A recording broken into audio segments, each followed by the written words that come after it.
Show that RMS velocity of gas molecule is directly proportional to the square root of absolute temperature. Means RMS velocity is directly proportional to under root T. Under root T ला म्हणतात absolute temperature. Now we know that pressure exerted by the gas on the basis of kinetic theory of gases. Formula माहिती आहे आपल्याला pressure चा काय formula आहे? 1/3 m upon v into c square bar.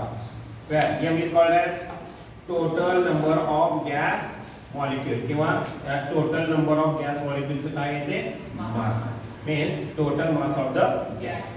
आता v ला इकडे काय होईल मल्टिप्लिकेशन मध्ये म्हणजे pv बरोबर फॉर्म्युला काय मिळेल 1/3 m c square bar. But according to the general gas equation for 1 mole of gas formula काय pv is equal to rt. आता pv ची किंमत इथे वापरा किती वापरणार rt is equal to 1/3 m c square bar. आता याच्यामध्ये c स्क्वेअर बार चा फॉर्म्युला कन्वर्ट करायचा आपल्याला. या बाकी सगळ्याच्या इकडच्या साइडला घ्यायचं. हे मल्टिप्लिकेशन आहे हे कुठे आहे डिव्हिजन मध्ये आणि हे डिव्हिजनचं कुठे आहे मल्टिप्लिकेशन. म्हणजे फॉर्म्युला काय मिळेल 3rt upon m हा फॉर्म्युला मिळेल. Now taking the square root of both side दोन्ही बाजूस काय करायचं आहे वर्गमूळ घ्यायचं आहे स्क्वेअर रूट घ्यायचं आहे.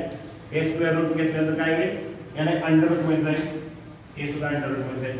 म्हणजे under root of c square bar is equal to under root 3rt divided by m. But under root c square bar is called as c आणि त्याला सूत्र नाव काय आहे RMS velocity of the gas molecule and therefore c is equal to under root 3rt divided by m. आता इथं r हा रॅडबर्ग constant आहे किंवा गॅस कॉन्स्टंट आहे. m हा मॉलिक्युलर वेट ठराविक गॅस साठी काय असतं कॉन्स्टंट असतं. म्हणजे या दोन्ही किमती काय कॉन्स्टंट आहे. 3 हा नंबर आहे त्यामुळे तो कॉन्स्टंट आहे. याचा अर्थ काय होतो RMS velocity is equal to constant into under root t. Constant जर काढलं तर काय साइन येतं प्रोपोर्शनल साइन येतं आणि काय मिळेल RMS velocity directly proportional to the square root of t. याचाच अर्थ होतो RMS velocity of gas molecule is directly proportional to square root of absolute temperature. Hence proved.